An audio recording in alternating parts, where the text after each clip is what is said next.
नमस्कार, आदाब। आप सभी का स्वागत है मेरे यूट्यूब चैनल पर। मैं हूं आपके साथ बुशरा खानम फ़ाहद। सबसे पहले मेरी माज़रत कबूल करें क्योंकि मैंने आपसे वादा किया था इस यूट्यूब चैनल के माध्यम से कि मैं हर रोज़ आपके सामने आऊँगी, आपके सरोकार से जुड़े मुद्दों को आपके सामने रखूँगी। लेकिन 3 मई को मैंने अपने वालिद को, अपने पिता को हमेशा के लिए खो दिया और इस दुख से उभर पाना, इस तकलीफ़ से निकल पाना मेरे लिए बेहद मुश्किल था। मैं ये तो नहीं कहूँगी कि मैं इससे निकल पाई हूँ, लेकिन एक नाकाम कोशिश मैं ज़रूर कर रही हूँ और ये कुदरत का निज़ाम है कि जो इस दुनिया में आया है उसे एक दिन जाना ज़रूर है और वो एक बेहतर दुनिया की तरफ चले गए हैं और अब ज़िंदगी जो है उसे किसी भी तरीके से सही अभी आगे बढ़ाना है मुझे।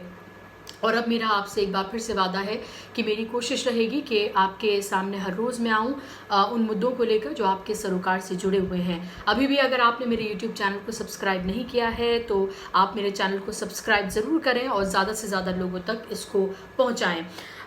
एक बैड एक्टर वो होता है जो एक्टिंग करे तो लगे वो एक्टिंग कर रहा है। पूरे मुल्क को खून के आंसू रुलाने के बाद आज प्रधानमंत्री नरेंद्र मोदी जब काशी में डॉक्टर्स से खिताब कर रहे थे और काशी के जो डॉक्टर्स हैं उनकी तारीफ कर रहे थे, तब वो भावुक हो गए।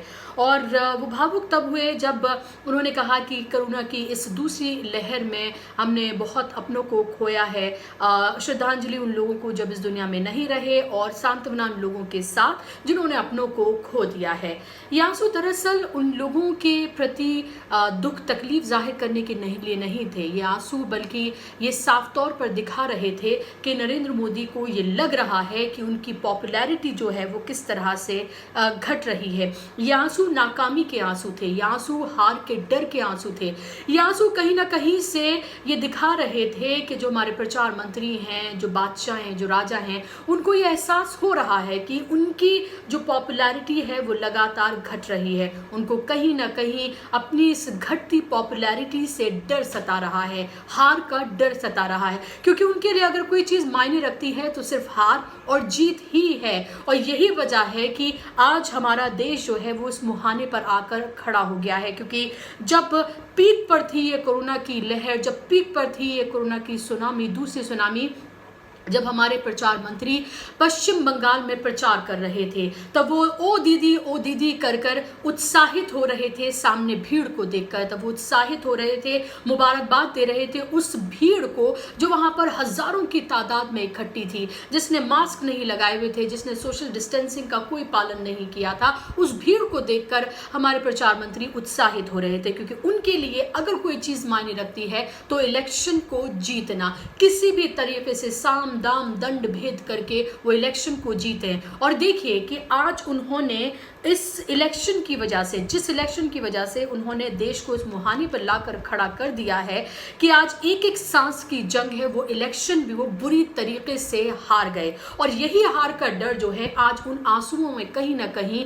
नजर आ रहा था, क्योंकि सिर्फ हिंदुस्तान ही नहीं बल्कि इंटरनेशनल मीडिया की भी अगर हम बात करते हैं तो किस तरह से इंटरनेशनली बेइज्जती हुई है प्रधानमंत्री की, वो जग जाहिर है। बड़ी बड़ी जो मैगजीन्स हैं, बड़े बड़े जो न्यूज़पेपर्स हैं, उसमें छपते आर्टिकल्स हर रोज ये बता रहे हैं कि कोरोना को मैनेज करने में किस तरह से पूरी तरीके से फेलियर साबित हुई है, नाकाम साबित हुई है ये नरेंद्र मोदी हुकूमत। और यही वजह है कि आज उस डर को, आज उस नाकामी को इन आंसुओं के जरिए छिपाने की कोशिश की जा रही थी, या मैं कहूंगी कि आपको भ्रमित करने की पूरी कोशिश की जा रही थी। लेकिन साहब, ये जनता है, ये सब जानती है। जिस वक्त प्रधानमंत्री नरेंद्र मोदी रो रहे थे उसी वक्त ट्विटर पर क्रोकोडाइल टीयर्स ट्रेंड कर रहा था, यानी कि मगरमच्छ के आंसू ट्रेंड कर रहा था। तो जाहिर सी बात है साहब, ये जनता है, ये सब जानती है। उसने आपको एक बार नहीं दो बार मौका दिया,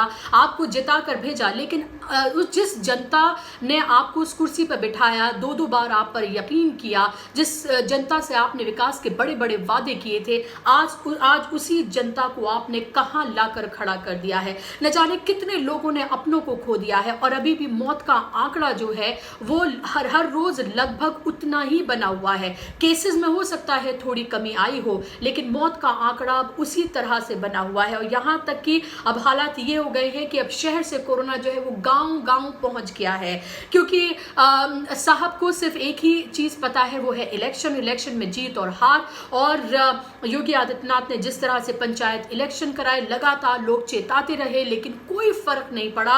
और आज उसी पंचायत इलेक्शन की वजह से गांव-गांव में कोरोना पहुंच गया है और हाल जो है वहां पर बेहाल है। और ना तो वहां पर स्वास्थ्य सेवाएं, आपको पता है जब बड़े बड़े महानगरों में जब पूरी तरह से चरमरा गई, या मैं कहूं कि एक्सपोज हो गई, तो आप ये सोचिए कि छोटे गांव में क्या हालात फिलहाल बने हुए होंगे। और आज प्रधानमंत्री जो हैं जब डॉक्टर से बात कर रहे हैं तो वो रो पड़े। साहब, अब आपके इन आंसुओं का लोगों पर कोई असर होने जा रहा नहीं है, क्योंकि उन्होंने अपनों को खोते हुए इतने आंसू बहाए हैं और इतने आंसू वो बहा रहे हैं कि वो आंसू उनके सूख चुके हैं। और अब वो आपसे सिर्फ और सिर्फ हिसाब चाहते हैं। अब वो सिर्फ आपसे सवाल पूछना चाहते हैं कि जिन वादों के साथ आपको एक बार नहीं 2 बार कुर्सी पर बिठाया था, आखिर वो वादे कहाँ गए? जिन स्मार्ट सिटीज की बात की गई थी वो कहाँ गई? आप स्मार्ट सिटीज तो छोड़िए, गांव का फिलहाल क्या हाल है वो अब जो स्टोरीज जो वहां से सामने निकल कर आ रही हैं वो भयावह हैं। गंगा नदी में तैरती लाशें, या गंगा के तट पर, यमुना के तट पर, संगम पर किस तरह से रेत में वो लाशें जो हैं दबी हुई हैं, मैं कहते हुए भी मुझे अजीब लग रहा है। और किस तरह से वहां उन लाशों को जो है, उन बॉडीज को जो है वो वहां पर कुत्ते नोच रहे हैं। ये तस्वीरें जो हैं वो शर्मसार ही नहीं करने वाली हैं, बल्कि ये किसी के लिए इस तरह की तस्वीरें हैं कि वाकई में अगर कोई शर्म करने वाला कोई इंसान हो तो वो डूब मरे, क्योंकि जो हालात फिलहाल पैदा कर दिए गए हैं।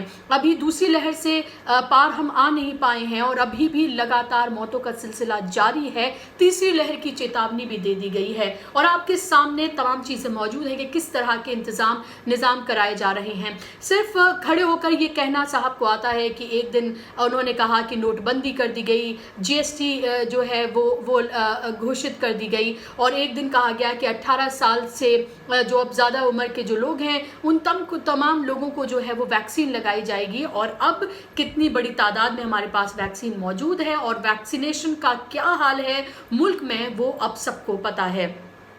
तो इस सब से ये कहीं ना कहीं से ये जाहिर होता है कि जो इंटरनेशनली और जो लगातार नरेंद्र मोदी की जो है वो उनकी शान में जिस तरह के कसीदे जो पढ़े जा रहे हैं, कहीं ना कहीं से वो जो घबराहट है वो अब चेहरे पर साफ तौर पर देखने के लिए मिल रही है। ये डर और नाकामी के आंसू हैं जो आज आपने देखे हैं। और इसके साथ साथ आप ये देखें कि 5 उन देशों को लेकर सर्वे कराया गया था, एक इंटरनेशनल एजेंसी की तरफ से, एक नॉन प्रॉफिटेबल ऑर्गेनाइजेशन की तरफ से, कि जो पूरी तरीके से नाकाम रहे इस कोरोना को हैंडल करने में। और उसमें आपको जिस तरह से पता है कि 90% के साथ टॉप पर था हमारा देश, कि कोरोना को पूरी तरीके से हैंडल करने में जो नाकाम देश रहे हैं उनमें टॉप पर था हमारा देश। तो ये हमारे देश ने कमाया है इन सालों में, 2014 से लेकर और आज 2021 में हम बैठे हुए हैं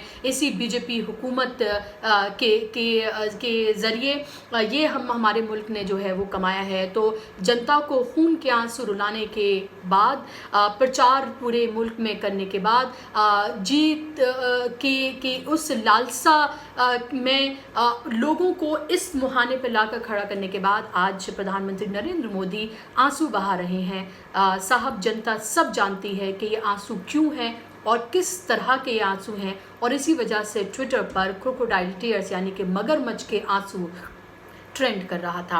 आपको क्या लगता है कि क्या वाकई में इन आंसुओं का असर जनता पर कुछ होगा? मुझे कमेंट बॉक्स में ज़रूर बताइएगा। कल फिर से होगी आपसे मुलाकात। नमस्कार।